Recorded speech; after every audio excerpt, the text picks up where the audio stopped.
Hello everybody and welcome back to Cities Skylines Vanilla City with me, TW1.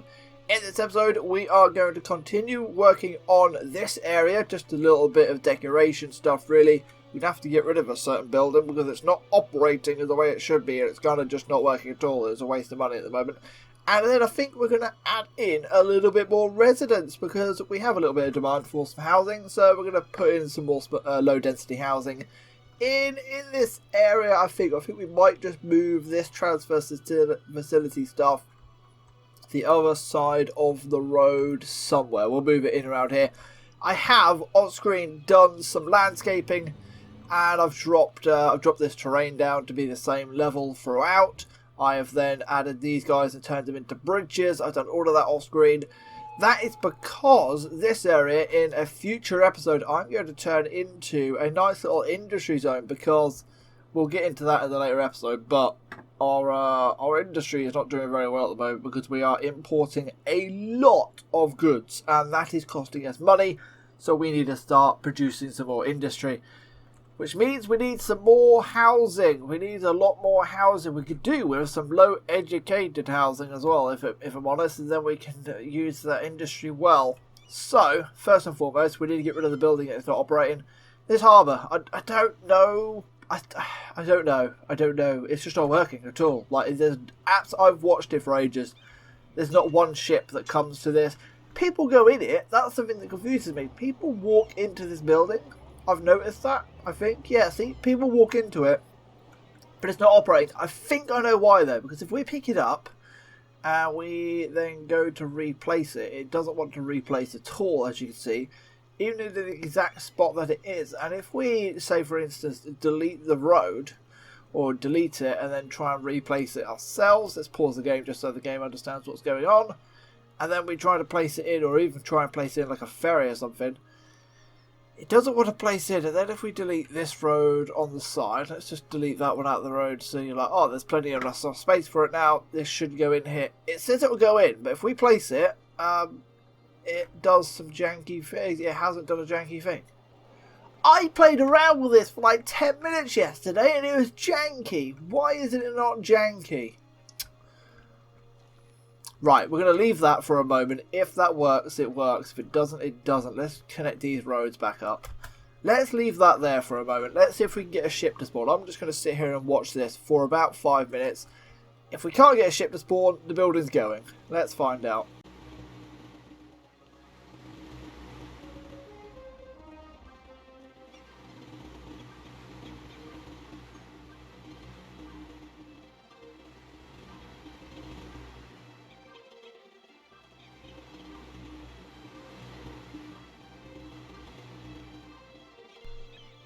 It's been a couple of minutes. Nothing's spawned. Nothing's happening. The building says it's operating normally, and I see people going into it, but nothing actually happens. There's a lot of ships about, isn't there? I wonder if we've just got too many ships in the water and the game is not going to spawn any more ships. Like, the other harbour's operating fine. Like, these cruise ships are going to the right harbour. They're happy to go to this one. I don't want to turn this one off, by the way. I could turn this one off and force them to go there, but I don't want to do that because this is working well and it's operating fine. So we are going to get rid of this harbour and say goodbye to that, and then we will replace it with a ferry stop instead in the future, because in the future we can then run some ferries along the coastline, mainly this coastline. So we've got ferries here, but we can then run ferry stops all the way along this coastline, along this coastline, along this coastline, maybe connect it up to Fishing Island as well. There's a little spot there, for example. All along here, because eventually we will expand all the way throughout, maybe into here as well, into this little area. And we might as well get the infrastructure in nice and early, looking at this kind of spot down here, for example. Here's another spot for a potential ferry stop. We could do a ferry stop down here, maybe. Who knows? Anyway, what we're going to do is we are going to plop another big old ferry stop in here, because that is forward planning, and hopefully it doesn't do what it was doing yesterday to me. No, it doesn't. Yesterday it was booping it. If you remember back in the episode when we done the ferry over here, it was booping it at like 4 miles in the air for some weird reason. It's not doing that now. The game is trolling me. So yeah, like I said last episode, we built this area up. We're just going to do a little bit of decoration. First and foremost, I need a name for the basketball team. like the UEA Eagles. I renamed the UEA, by the way. I renamed the university to UEA. UEA is the University of East Anglia, which is a university by me. I say by me, it's close-ish. So yeah, we could do with a new name. So if you've got an idea of what name we should do it, how do you go into here? Here we go. So we can have different. We can have chirpers. We can have lions. So yeah, I want to pull that back up, pick out one, and let you guys pick whichever one you think is best. First comment wins. And team colour, I'm gonna designate it to purple because purple's the right thing. I like purples a lot. So yeah, we're gonna do that. What is that? Cheerleading budget increases the match. Oh, we can do like some stuff. If you didn't know, if you have a basketball area and you've built it outside of your campus zone, all you have to do with your little campus DLC stuff here, all you have to do is just drag a little line over here, connect it up, and then draw in the little square, and then just delete this, and it will operate like it's a part of the university. Otherwise, it will operate separately. So now that is, every time we win a sports trophy in this one, it will add to the attractiveness of our university, which will help our university grow eventually. It'll take a while, but it will eventually grow because of it, because we just need attractiveness when it comes to that. So I don't want to go over the top in this area. I think just a couple of little subtle, little detailing things would be the best way. I also did change this path and made it swoop over the top of this highway because I thought that'd be quite cool. So if we go into Zoo Path to me, if we can turn all of this stuff off, maybe keep grid, maybe the grid will behave with me. Nope, not going to have a chance. We'll get rid of all of it. If we use the Zoo Path, I think it looks the best. Is that going to actually behave? No, it's not going to have it. It'll have it down there, so we can do a Zoo Path along that strip, for example. That looks, yeah, see, that looks very coastal to me. That looks very, like, boardwalky. And then maybe we'll use the one with trees, just add a little bit of tree and a bit of colour to the area. Quite a simple little decoration. That didn't really take too much, did it? Over here, I think we're going to have to use one of the non-DLC ones because they've got a smaller hitbox, which we've discussed about in the past. So we're going to use just a standard path, just add in a little bit of concrete. We could probably do something a little bit better than concrete in there. Let's just spam some bushes and trees, because that'll do, won't it? Let's just spam some bushes and trees. Bushes in, let's add a little bit of a fence as well, just to kind of give it some sort of... How do we want the fence? Let's have the fence hard up against the quay, so that corner cannot be built on water. Where is there water, game? Don't be a troll, man. Don't do it to me. Can't be built on... What do you mean it can't be built on water? Where is the water? Where is the water? Where's the water, game? What are you doing to me? What? We'll have to just sit here and wait for the game to say there's not water there, and then just click spam, and then eventually it'll lay in. I'm pretty sure. Could just move it slightly away, I suppose. That'd be the best option, wouldn't it? There we go. And I've got a little fence. That doesn't really match coastal. Let's see if we can find one that's a little bit more coastal. What's a coastal fence look like? Maybe the city park fence? We'll just try that instead. Yeah, I suppose. It's not exactly ideal, but it's better than nothing. Now we've added in some bushes, maybe just a couple of trees along here as well. What colour, what type of trees are these? To try and match up the trees, just so we get a little bit of a normalcy from it. So there we go, we'll use the same tree as that. And then we'll just spam a couple of trees along here, and then we're going to do exactly the same on the other side. That is, I think, all the decoration we're going to do, because I don't want to be doing too much. We could add in like a little decoration here, which you know, just fill it with a rock. Let's be honest, just use a rock. Rocks are very good for this kind of situation. If you've got a big old empty space that you need filling, a rock will probably do it for you. Let's do one of our little rock situations. So we're going to take this area here, and we are going to spam rocks, and I mean spam rocks. I mean spam rocks, a lot of rocks. And then when you've painted in a good layer of rocks in there, you can go in, you can grab some good tall shrubbery, because only the high vegetation, should I say, will actually pop through the top of the rock. So you can add in some vegetation just to give it a little bit of colour, a little bit of green poking through. You have to obviously just click spam really, and then it will eventually fill in all of the little gaps. And then you could throw some trees on top of that. So we're going to use the same type of tree in this area, just because it then kind of matches in a little bit. So then we have some trees. It's maybe where like the old coastline used to be. We could try and role play it a little bit. So maybe this is where the old coastline used to be, and then we went and generated this area. That does not have water. I wonder if the harbour wasn't working because it didn't have water all along. That might be an interesting one. We now have that up and running. We can turn that off and save ourselves £112 a week. But yeah, we're going to roleplay that this used to be the old coastline. Off screen, I'll do more of this, but in bigger areas to try and match it up. Just so I don't have to bore you guys with me placing a million rocks. And that will probably do for this area once I do that. So I'll be back once I've done a lot of rock placing. I think I'm going to do a good chunk of this, good load in there. And then probably a good load in there as well. Just so it looks like that's where the old coastline used to be, for example. And that's where the old sea defences used to be.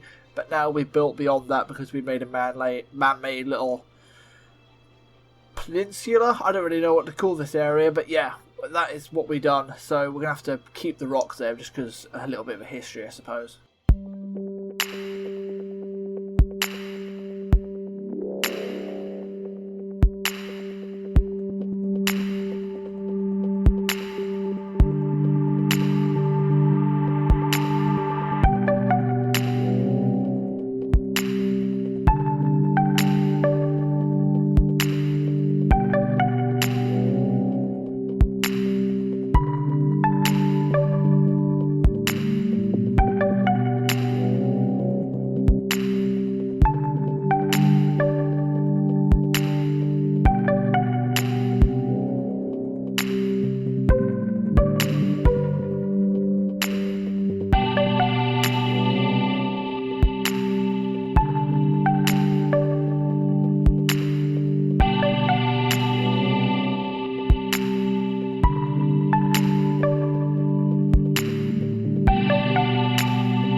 Go then, all of the rocks and all of the trees and all the shrubbery is in place. That's kind of an interesting little shape to put in.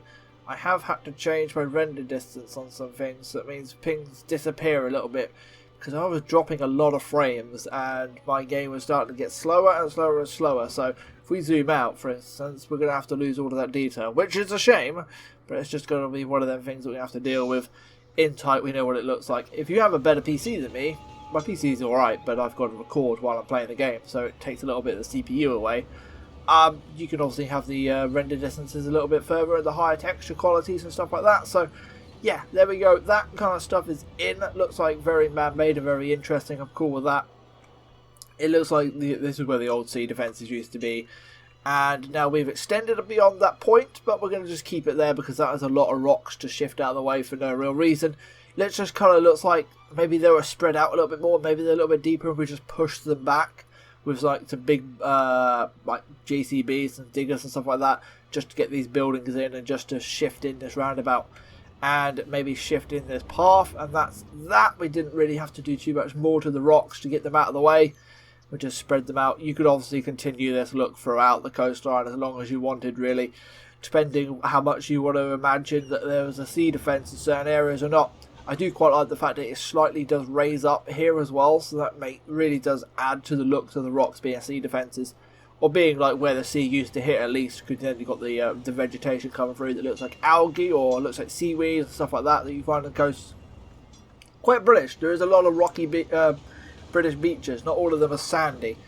I'll tell you that much. Not all of them are sandy. So, without further ado, I don't think we're going to be doing any more real detailing along here. I did forget to do this area. Blast. I just wanted to do them very quick bushes, didn't I? That was all I wanted to do. Bush, and then a couple of trees, and then a fence. So we'll just quickly throw that down, and then move on to the next part of this episode, which is going to be all about adding in a little bit more residents, and probably moving that waste transfer facility out of the way. Because at the moment, it's in a good spot, it's fine where it is, but if we're going to extend some houses, it's then going to be a little bit in the in the way really, because these buildings, let's have a little look at them. Garbage, waste transfer facilities. They create 10 pollution, which is not a massive amount, but it is pollution, and they create 25 noise pollution. Compare that to the recycling plant, exactly the same actually. What's the difference? What is the difference? What is the difference? How much do you create a week? Processing about... See, that's not really a processing thing, it's more of a capacity thing, isn't it? It just holds 25,000 and then you transfer it off to the big old waste facility that dumps the pollution into the ground. I suppose if you're trying to be green, you'd use recycling plants. We're not trying to be green though, we don't really care about that too much. I'm just going to duplicate this on the other side, and then we can trim this road down and make it the correct length so there's no wasted space. You can see the little blue arrows. That is as far as the road needs to go, so that road is covering that distance, meaning they can enter both of the buildings very easily. They can just do a little turnaround right at the end instead of having to go all the way up here and do a turnaround. Just a tiny little bit of wasted time, really. We're going to flip it over, so we have two outs and not two ins, and we can now delete that road which doesn't need to be there. And with that said, we might move this tram track as well then, because there is a little bit more space now to play around with this tram track. So let's have a little deep dive underground. Yeah, we're going to move this so it bends up a little bit earlier. In fact, nah, see, because it has to go underground, isn't it? It's going to have to go underground, so we're going to make it come up alongside this road a little bit tighter. That is all we're going to do with that. So let's just add in that tram track and change that slightly, even though we put it in last episode. You see, it's just one of those things. You do something and then a moment later you change your mind on something and you have to redo whatever you're doing. So it's just one of them things. You have to not worry about it too much. We'll make sure there's a bend in it just so it's not a hard straight road, or straight line should I say. And a nice bend there. Never be afraid to change stuff in Cities Skylines. Never be afraid. It's just the way the cookie crumbles sometimes. And now we have done that, we've got plenty of space for a lovely amount of some more residents. So we're going to need just the standard, bog standard road. So we've got this sprawling, bendy system going on. And we're going to continue that over here. This is low density mainly. So we're just going to continue that kind of style. And we can add in a tram stop on here as well. So people can jump on the tram stop. We won't connect to this main road because this main road is... That gap is not big enough for another junction in there. Like, yeah, I could, but I think it would cause me issues, so we're not going to. Being said, I would like more than one junction into this area, because we're then going to be throwing a lot of traffic into one single area. And in the future, I'd like to put industry in here, meaning we will be banging into this road and adding a lot of traffic to this road. It's going to be a fact. So, with that being said, we need to try and sneak a road in, probably alongside this high school. You're a high school? You are a high school, correct me. So, whereabouts do we want to be going with this road? Let's try and find the same kind of road, so it'll be a grassy road. In there? No, see, you're at a weird angle there, aren't you? And that's a tiny bit close to the junction. Let's see if we can get it to line up with the side of this high school. Just so we can get it to be nice and straight. Where is the back side of this high school? There-ish. There-ish. There-ish. That is not dreadfully off, so I'm going to take it. I just deleted one guy's house, but he can deal with that, and then we'll probably just bend him in here somewhere just so he mashes into this road again, probably in there. That is all the connections you really need. People might use that as a cut through, and if they start using that as a cut through, we'll change it. Hopefully they won't though, and then we'll just bend a couple of extra roads in and around here, just in a nice sexy pattern. Let's get rid of the zoning on this main road first though, because we know we don't want to be zoning on this road. There's absolutely no need to zone on this road. We've got plenty of space to be zoning on, and all we're going to do by zoning on this road is cause ourselves issues with vehicles trying to get into this building, for example, and it would clog up this main road, and then it would eventually clog up this roundabout, would eventually clog up the highway. So let's dezone that by using our fences. this does not work very well if you have Anarchy. If you are using mods, for example, and you are using the mod Anarchy, this trick is not exactly the greatest when it comes to that, because the Anarchy mod does some different things and the game then thinks you're trying to do something else than what you're actually trying to do. So if you just want to do this trick with mods, I recommend turning off Anarchy. You see right there, it hasn't quite worked. That's because I've gone too close to the road. I've made it too perfect. For example, what I've done is there is a gap. There's a tiny little gap in the game's engine in between this zoning and this road. So what I have to do is I have to come out that little gap. If I go bolt up against this road, the game might think the zoning is still available. It won't register this fence, so I just have to do that instead. And that is how you do that. Now we've got rid of the zoning on this road, meaning every time we put in a little curved road on this side, say we come in here and we do that, we are going to get the maximum zoning on this side because there's going to be no conflicting zoning from this other road. So that is a good little handy trick for you guys as well. Just pop that in there. Now we have the tram track, and we already know this tram track is here. We might as well utilise it. We're going to update the track by just selecting it. It will then go down the new line, and we can then put in stops in here just for the tram. So we're going to stop there and there, and then we're going to add in a little footbridge just for people to walk over the tram track, because they can't cross the tram track unless there is a tunnel or a 90-degree angle or a bridge. Pretty sure that's how that works. So what we will do is, I'm tempted, you know, I'm tempted to just try something a little bit different. Let's try something a little bit different. If we break that gap there, can I do this? So this one-way system. At the moment, you're going that way. So if I can get him to bend out at that angle and connect up, and then we bend out at that angle and connect up, that's quite cool. That's like a weird little tram stop, isn't it? We've now created like a little interesting tram stop, which I think, if we then grab our tram lines and update them, see, you will stop on that side and you will stop on that side. Don't like how that's not in the middle. I think what we'll do is we'll do that just so it looks slightly even. And then by doing that, I'm pretty sure there is now a junction in here. This node will then act as a junction, meaning people can cross over at this point. That is, I think, how the game engine will work. We will test it out shortly. Just for now, though, we're just going to add in a little footpath along there.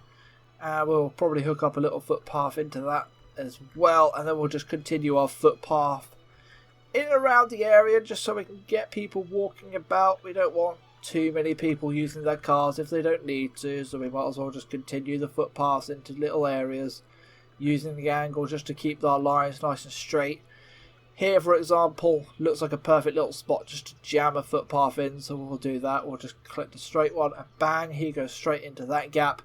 No issues at all. We could maybe throw something in here. We might we can deal with a footpath at least. That looks like the prime candidate for maybe a little bit of decoration and maybe a park, but that might be something for the future endeavours and not for now. And they're going to have to turn angle off, or maybe I'll keep it on and then just go back to the bend as we try and bend this guy into the gap. That's a great trick. If you want to use your curve tool but you want to use the angle, have the angle turned on. Have the angle turned on so you get that nice sharp line there. Then once you've clicked, you're in this mode and it's trying to snap about a little bit and you don't like the way it's snapping, turn angle off. You keep that, you keep the initial angle already in, and then you're free to just wiggle it about into the exact spot you want. Just very quickly, I need to make sure there's water because otherwise someone will laugh at me. And with that all said and done, I don't think we have to add in anything else. Obviously go through with your junction controls and make sure the right roads are stopping in the right spot. So for example, this is what I'd consider a main foray way through, so you don't want to be blocking that road up with a little junction on the side just to allow it to flow as best it can. Same for that one right there. He might as well stop as well. He might as well stop, and he might as well stop. Just helps the game out a little bit. If you see there's a backlog of traffic at one of these junctions with a stop sign, just take the stop sign off. And there shouldn't ever be too much of an issue with that. Sometimes, if there's a backlog at a stop with a stop sign, it's probably a little bit too busy of a stop, so, you know, of a junction, so you might want to change that junction style ever so slightly. And now we can just brush in a load of more houses, and we'll play the game as well and let them start building in, because that is the way we want it to be. They're not going to be zoning on that main road. They are going to be living near that main road though, which is fine and dandy. And all these people have options. That's the other thing we need to remember when we're doing zoning areas, especially for any zoning type, for example, any zoning type at all. So these guys right in here, if they get in their car, for example, they have an option. They have the option of going out of this road, and that will connect them to this main road, and then they can go wherever they want from there. That is a great option. They also have the option of coming onto this little road, and that gives them some great options as well. They can go left and zoom into this way, or they can go right and zoom into this way. Don't have power over to you guys yet. I will just connect that up. I just want to pull that wave machine away from the residents ever so slightly, just so that doesn't annoy the residents. Yeah, back to my chain of thought. They also have the option of the tram, and the tram will then link them up to other options. That's the great thing, because it will then link them up to these other tram stops over here, as well as the train station, and then from there the world is their oyster. We've given them multiple options. We haven't just given them one entry with the roads. We haven't just given them one other way. We've also given them walking paths, so they can walk to certain areas as well if they want. Plus they're very close to a high school, which will make them, yeah, without that little tangent out of the way, I think we're going to end the episode there. Thank you very much for watching. I've been TDavid1. This is Vanillaville. Like and subscribe and all that stuff as always. And I'll catch you in the next one. Peace out.